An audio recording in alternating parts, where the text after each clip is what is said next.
Thank you, Mrs. Doukou. Dear friends, ladies and gentlemen, a warm welcome. Kalimera se όλους. Allow me to start with some comments before. We heard even that prayers will help energy. Well, I'm a technocrat, so as a technocrat, let me tell you, everything starts and ends with a reservoir. I have lots of respect for my geopoliticians, my economists, but don't forget, if you don't have the reservoir, you don't have it. Now, another point before I move into EastMed, lots of discussions about prices of oil and gas. Well, if we can predict oil and gas, what we can do is to help, especially help my country, Greece, to get out of this crisis. Dear friends, you cannot predict oil and gas prices. The only thing that you can say is that the planet needs lots of energy. And lots of energy is directly related to economic prosperity. This is given.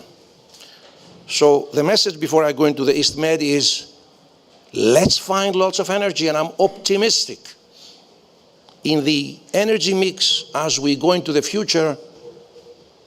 I can assure you that fossil-based energy will be at the center, with two conditions.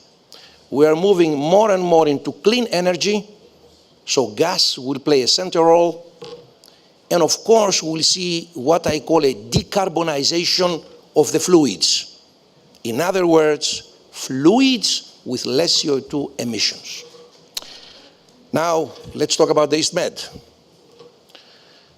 Allow me to say that what, as a friend and a colleague of mine said a year ago in a conference in Nicosia, EastMed, from an exploration point of view, is what North Sea was 40, 50 years ago. So let's set the scene correctly. EastMed is the new El Dorado of gas. And why it's the new El Dorado of gas?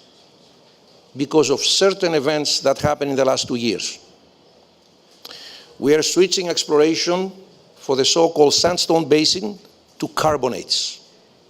The Zohr discovery by ENI in 2015 opened new opportunities. Actually, it's a game changer in exploration.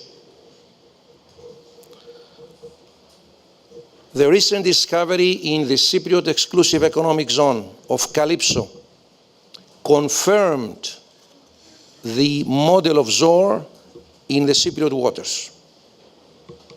But it's not only this. If you think about the Cypriot exclusive economic zone, we are talking about 80,000 square kilometers with only 6 wildcats, 6 wells so far. And out of these 6 wells, we have 4 in sandstones and 2 in carbonates. In carbonates, you may say we have almost 70% success. So the future is bright.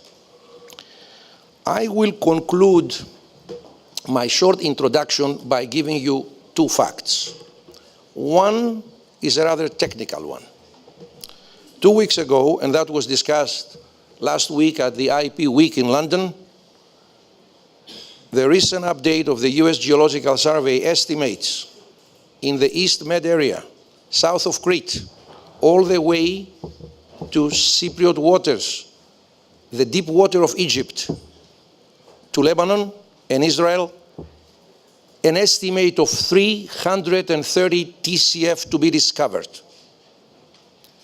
Ladies and gentlemen, we're talking about a third of the Qatar Dome. And I can say from a probabilistic approach that we can have about 50%. So we can discover about 150 TCF. The other thing is the arrival in the area of ExxonMobil. ExxonMobil is a rather conservative, well-run company. And the signal of ExxonMobil coming into the area, it's, I would say, for the non-experts, the practical proof that the future is bright in the EastMed. In short, the Republic of Cyprus, with steady steps, well organized, based on knowledge, moves forward not only to execute but deliver the strategic plans. And why do I say this? In record time, in 18 months, after the signing of the third licensing round, we drill 2 wells, Zohr types, and the results speak for themselves. Thank you very much.